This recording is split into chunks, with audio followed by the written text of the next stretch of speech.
Welcome podcast world, episode 1 officially. And today we're going to talk about work-life balance and the pressure of an increasingly demanding work culture, how it's become one of today's biggest challenges on people's mental health. So we're going to have a little bit of an open discussion in terms of work-life balance, what it means to each of us, and then probably give you a few tips from our journeys and from what we've learned along the way to help create the work-life balance that suits your lifestyle. So, Jeremy, are you ready? Always. Slightly nervous because it feels like a grilling. Well, we said we'd make this one a little bit of an open discussion, so the questions are going to come. I'll answer them too, and let's just do this. Alrighty, so to start off with, what does good work-life balance look like to you? What does work-life balance even mean to you? It's a really interesting one, and it's kind of changed over the years because when I was kind of getting to the point of burnout, and when I was really driving my career and being incredibly successful, people would talk about work-life balance, and I always thought it was about equilibrium and having this, like, so I'm going to sleep for 8 hours, I'm going to work for 8 hours, and then I'm going to do non-work for 8 hours. And it's not, doesn't work like that. And also, a lot of people will be listening to this as a high performer and go like, that doesn't work, that doesn't fit with them. And that's where work-life balance is probably a bad term. And someone at a kickoff session yesterday said the exact same thing. It's like, work-life balance doesn't really work. Work-life integration doesn't really exist. And it's really life balance, because work is part of your life. And to me, kind of work-life balance is kind of understanding what you want from life and putting intentional focus on achieving those things. Saying that you sat on a sofa for 8 hours because you worked for the other 8 is not balance. It's doing the things that inspire you, doing the things that like it. And as we're kind of building this company, I know I'm going to spend more time working than relaxing, and that's all right, because I love what we're doing and I love the thing we're going to bring to people, and that's important because it's passion, and that's what I love to do. So someone told me off the other day. Actually, I love this. For what? So I quite often do a video. I used to call it dog walk and random thought, where I'd walk around a field and it'd be like Facebook Live and LinkedIn and stuff. And someone commented about, you're ruining a perfectly good walk by recording, like by recording yourself. You should be enjoying this walk in the nature and stuff like this. And I was like, I take the dog for a 45-minute walk, right? I spend most of the time either listening to the like trees and rain and stuff like that, listening to a podcast, listening to an audiobook. Like, learning is an important thing to me, so I spend some time developing. And then as I get towards home, I swear I do this, so my wife sees Facebook Live come up and she knows that I'm going to be home soon, so she has to like get the kids ready. Sorry, that is a joke.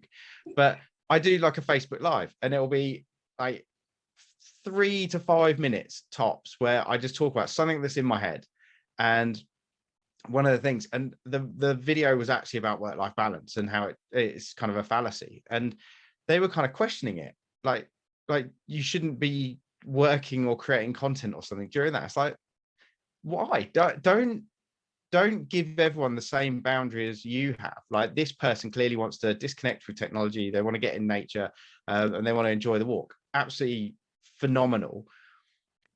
But don't tell me that I can't create content that I love to do to engage with people. And actually, at the end of that, like 40 minutes or so point, I've usually got, my mind is buzzing, and it helps me get stuff out. I can listen to that again, I can share it, and I like doing it. So it is one of those interesting things. It's like, work-life balance is different. Just leave people alone, let them be.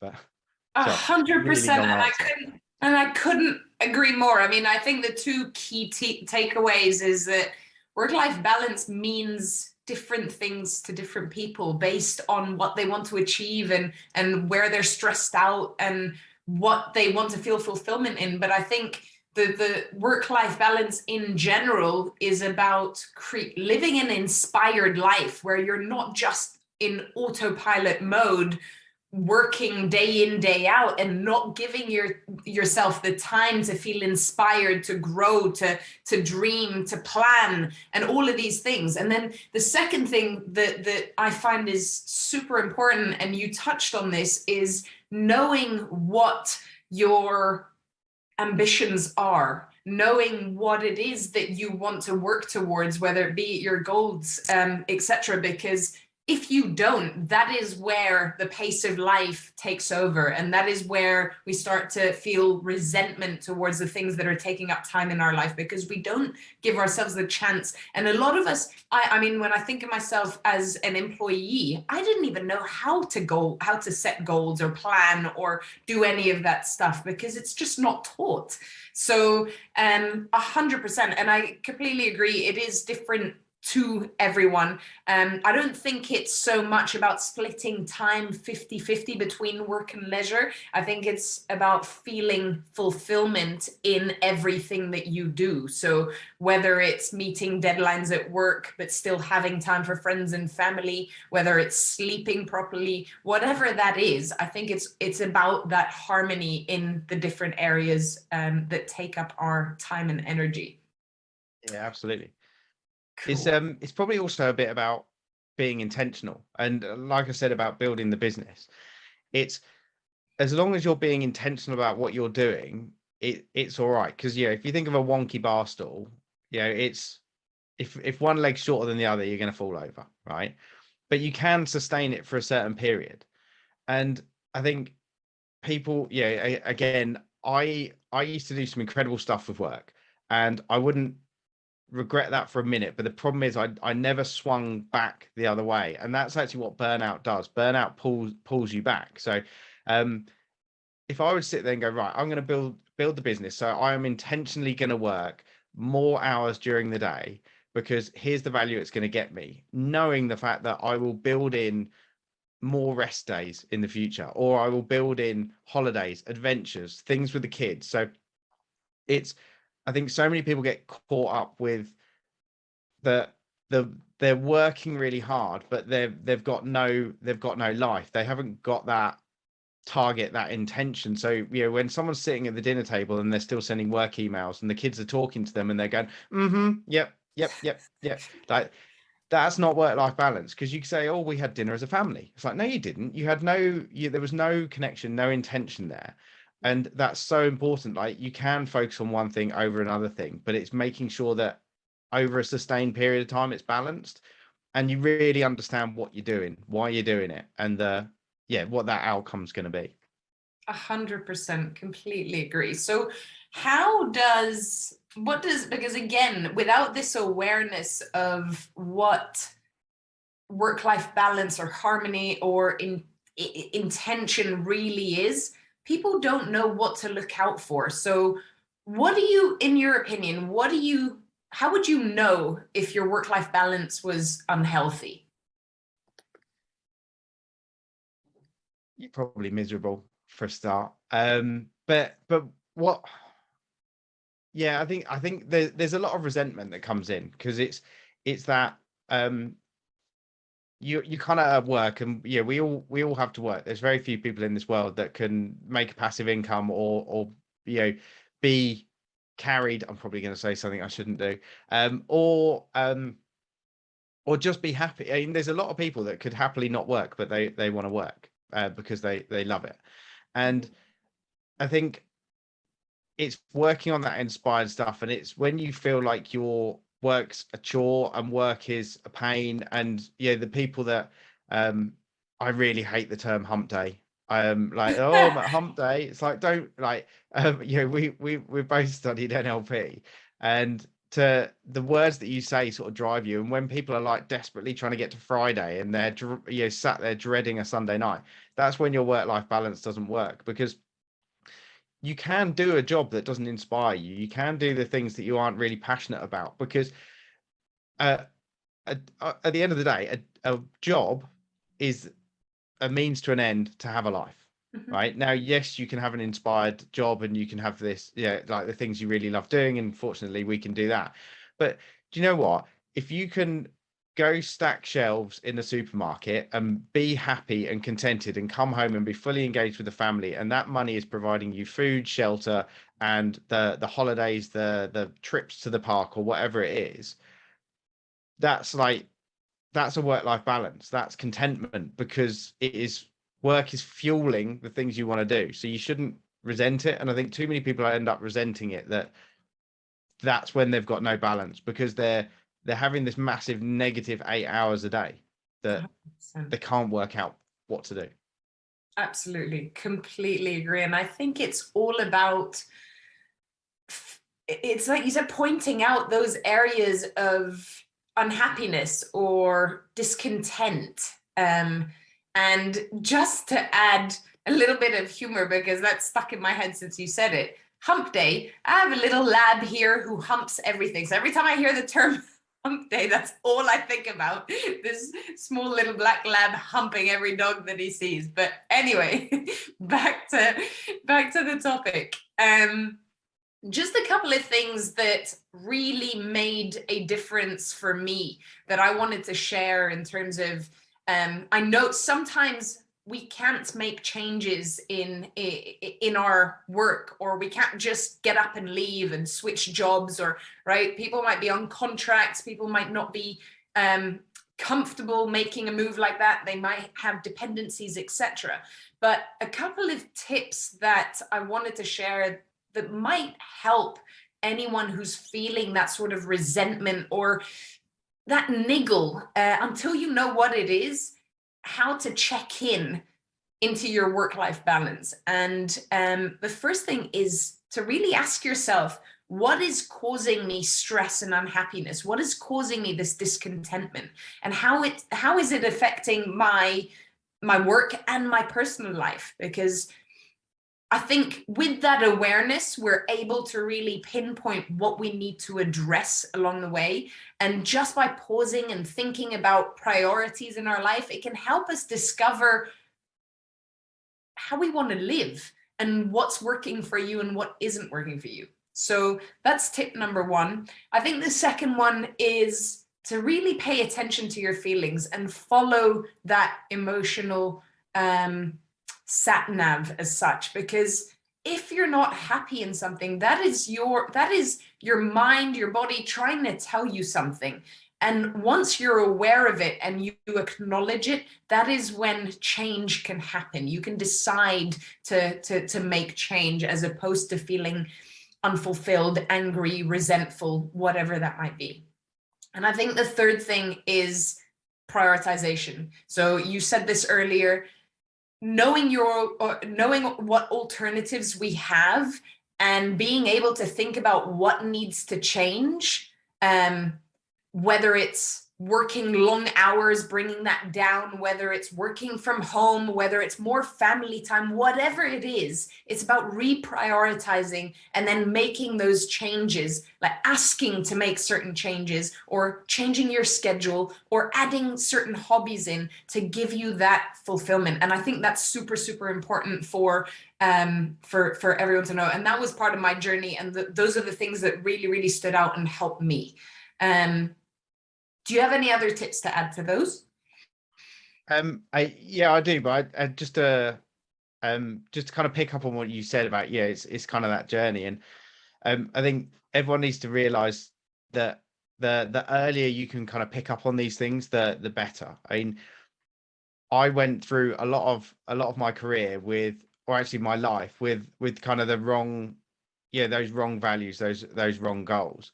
And as with everything, the earlier you understand, the earlier you can, correct your course. And that's so important with all this stuff about, whether it's work-life balance or whether it's setting your values, whether it's your goals, your career, whatever you want to do. It's really just having some personal reflection. I think a lot of us are scared to do it, because we don't want to hear the answers. Whether that's because you're very stoic and you want to keep the stiff upper lip and aren't I sort of don't want to have an emotional moment, or we're just suffocated by what you see everyone else doing. Like I never wanted to be that first person to leave the office. And I think that sort of adds to a lot of people around work-life balance. It's like, well, that's the culture here. That's what we have to do here.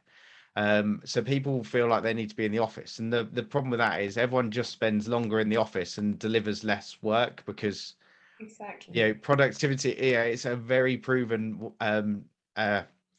fact, and we will definitely be talking about it on a future podcast. The longer you work, the less productive you are. And most people could sit there and do 4 hours a day and be more productive than the person that sits there for 10 hours a day. But we quite often get out of that whack because you feel you're just following everyone else. But that person that's working till 10 o'clock at night or whatever they're doing, let's say law firm, has got a massive caseload that month. So they're really doubling down on it. And maybe they're single, or maybe their kids are grown up, and then you're comparing yourself to them but you've got a young family and you've got other commitments you want to do. Maybe you do some like charity work or community work and stuff like that, and then you feel like you're not doing a very good job because this person's working more than me. And then that person is probably sat there going, oh, I was only going to work late for the next 2 weeks, but Timmy down the corridor is now working till 10 o'clock as well. I want to get promoted when Timmy gets promoted, so I'm going to keep doing it. And it just it's mental. It spirals. exactly. And so then people start sneaking out the office. I thought this is brilliant, like the sneak out the office thing, like almost pretending to go to the toilet, but you took your bag. And it's so funny because again, that all plays on your mindset. It's 100%, 100%. And that is also when you lose your identity in terms of your values, and you start to have to succumb to a business's values or imposed culture of working. And that's where the resentment also comes. It stems from. So definitely super, super important point on that. And I remembered I went completely off track because you asked about hints. So my actual hints is if you're going to sneak out, leave your bag in the cloakroom, don't leave it at your desk, and leave your laptop on the desk. No one cares. But seriously, the first one, like I've touched on already, and obviously Dina, you've covered, is around understanding your values. What is important to you? What are your goals? What do you want to achieve? Because that's what's going to build the structure about how you want the balance to occur, where you want to put your focus, how long you want to put your focus for. But yeah, values is absolutely key because you need to feel comfortable in what you're doing. You need to have that mission in whatever you're trying to achieve. So I think that's definitely one for the very soon podcast, if not the next one. The one after that is speak up. And this is something I wish I'd done because, when I was a leader in IT, I was not a mind reader as much as everyone thought I was. And because you can kind of understand people, but if you're having a problem at home, or you're having problem balancing, or you're feeling out of balance, or your childcare requirements have changed, if you don't tell anyone, you can't resent the fact that they are not being supported. And it is incredible how supportive companies are because they want to retain staff, they want to help people, but if you don't tell them, they don't know. And to the high achievers that always stick their hand up and say, I'll take that project, I'll take that project. Why would your boss ever think that you're struggling for work-life balance? Because you are actively going out there and asking for stuff. And what you have to say is, like, you have to sit there and go, look, I want to work on these projects. How can I balance it better? And maybe it's talking about automation. Maybe it's talking about some delegation. Maybe it's talking about getting an intern or whatever it is. But if you don't have the dialogue, you'll never know. And if you go in with genuine best interest for the organization, the team, and yourself, you're safe. Like it's where if people get scared of asking to like leave early, and it's more fear on yourself than it is on it actually being an issue. But it really, really is. It's something I struggled with massively. For me to ask for help was a massive sign of weakness. And everyone saw me as this kind of, I was the one that everyone came to for guidance. So how dare I ask for guidance myself? And it took a lot of introspection, a lot of, it took hitting a wall very, very hard to be able to learn how to do that and show that it's actually the way we grow. If we don't ask for help and we don't follow guidance from those that know better or are more experienced, then we stay where we are. Nothing changes. So yeah, and on the note of values, super, super topical. Yeah, I think we should talk about that next. Yeah, everything we talk about, if you don't know your values, everything's junk. Whether it's goal setting, health and fitness, like career progression, if you don't know those values, like let's not talk. So yeah, no, absolutely, let's do that next. And just your kind of comment about like being that leader that people came to, there's, and this will be contrary a little bit and agitate some people, but that's all right. And everyone talks about kind of servant leaders and, the leader must eat last and stuff like that. And I do truly believe that one of the most important things you do as a leader in your organization is hold that umbrella up to stop the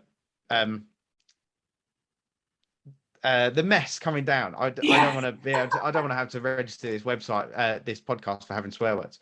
But basically you should be there to protect your team from the noise that comes from above. You should be there helping them, supporting them, and being that empowerer of people. But too often people then take that comment, like you said, that means they can't ask for help because they need to be seen as that person. Well, firstly, there's usually someone above you. But go find a community, go find a group of people that you can talk to, whether it's like a mastermind or something where you can just engage and talk to people that has some context that can help you through. So yeah, super important. Don't think I'm a leader, so therefore I don't need help. That's the incredible power of coaching. That's the incredible power of like peer groups, accountability, stuff like that, because you can really open up in a safe space. Yeah, and no one ever stops learning anyway. So well, the day you stop learning is, yeah, you die or you go backwards or something. I'm sure there's a stoic term somewhere. But and my last hint, tip, whatever it is, and this came from, I teach people like the 5 steps to a high performing life, and the last one is about getting a hobby, and it always gets a really funny look. It's like, oh, I don't have time for a hobby. In fact, some people said, I don't know what a hobby is, and I was like, I'll make a 101 hobbies to try. So maybe we'll have to create that and let people have it. But hobbies are so important because it's mastery on something outside of work. It's something you can geek out on, can really enjoy, and it doesn't have to be something big. As we said on the kickoff one, we're both avid CrossFitters, and that means that we have to think about whether it's diet and nutrition, you have to think about stretching. There's lots of complex movements that you have to learn. So, and when you go to the gym, you are at the gym concentrating, probably crying a little bit, and that is a complete rest from work. When I used to play rugby, you can't run around the rugby pitch thinking about the pitch you've got to the boardroom or these things. So it's finding something that you can immerse yourself in, you can geek out in, you can be passionate about, find a different community of people. And also it holds you to account, because so often we'll work late, we'll travel more, do all the things that we probably don't need to do, but we feel we need to, because what else am I going to do? But if you know at 7 o'clock you've committed to a let's say a welding class at the local college, you need to leave at 6 o'clock to make it there in time. And that's powerful, because you're going to enjoy yourself, you're going to learn something new, and it's amazing how these skills transfer across. I did a social media like marketing thing like a few years back when I was still in corporate, and the quality of my communication massively improved because I learned how to communicate with people to convey a message and bring people on a journey, rather than just like, we are rolling out a new bit of software, you will use it or it will stop working. Absolutely. You know what, just to touch on that, actually, I did a little bit of a stint of consulting recently, again in a very corporate environment, more than I've ever been in before.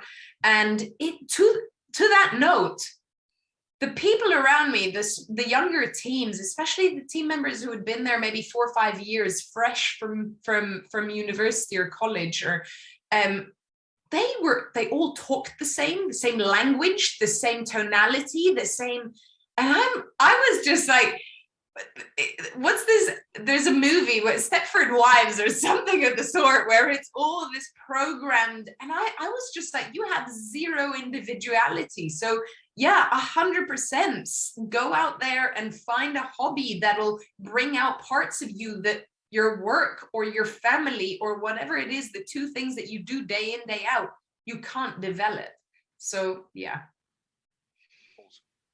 Cool stuff. I think we probably need to wrap this one, because I think so. We've properly gone into it. Thank you very much for listening. If there's topics that resonate, please let us know. Like, subscribe the episodes so you can see them coming through. And as you'll see in the show notes, we have our BalanceQ scorecard, which is all about understanding how you are progressing on your path to a balanced life, and really give you those insights to see what are the areas of focus, and you'll also start to see the things that you really care about and start to take you down that path to understanding your values. So with that, thank you very much for listening, and hope you come to a future episode.